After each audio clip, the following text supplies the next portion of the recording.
नमस्कार, माझी योजना चॅनलमध्ये मी रुचिता आपले स्वागत करते। कापूस उत्पादक शेतकरी बांधवांसाठी आजचा दिवस अत्यंत महत्त्वाचा आहे, कारण कापूस बाजारात दोन मोठ्या घडामोडी घडल्या आहेत।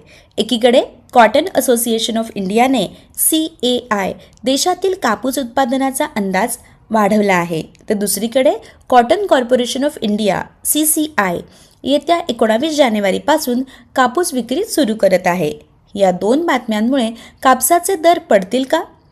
अकोल्यात 8,800 पर्यंत गेलेला भाव आता कुठे स्थिर होईल? आणि शेतकऱ्यांनी घाबरून कापूस विकावा का? या सर्व प्रश्नांचे सविस्तर विश्लेषण पाहूयात आजच्या या विशेष रिपोर्टमध्ये। कॉटन असोसिएशनने जानेवारीच्या अहवालात देशातील कापूस उत्पादनाचा अंदाज 309 लाख गाठींवरून 317 लाख गाठींवर नेला आहे। महाराष्ट्रात 3 लाख गाठींची वाढ होईल असं या अहवालात म्हटलंय। पण थांबा, येथे एक महत्त्वाची बाब आहे। जरी उत्पादन वाढलं असलं तरी कापसाचा वापर सुद्धा 10 लाख गाठींनी वाढणार असल्याचा अंदाज आहे।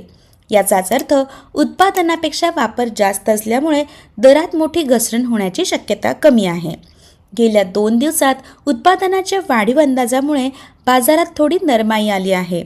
अकोला बाजारात जिथे दर 8,800च्या वर गेले होते, तिथे 300 ते 400 रुपयांची घसरण झाली आहे। सध्या सरासरी भाव 7,900 ते 8,100च्या दरम्यान स्थिर आहेत। CCIकडे मागील हंगामातील साठा संपला असून आता ते नवीन कापूस विक्रीसाठी काढत आहेत। CCIने गेल्या 2 आठवड्यात स्वतःचे विक्री दर 600 ते 900 रुपयांनी वाढवले आहेत। याचा अर्थ असा की CCI खुल्या बाजारापेक्षा कमी दरात कापूस विकणार नाही, त्यामुळे बाजारात मोठी पडझड होण्याची भीती सध्या तरी दिसत नाही।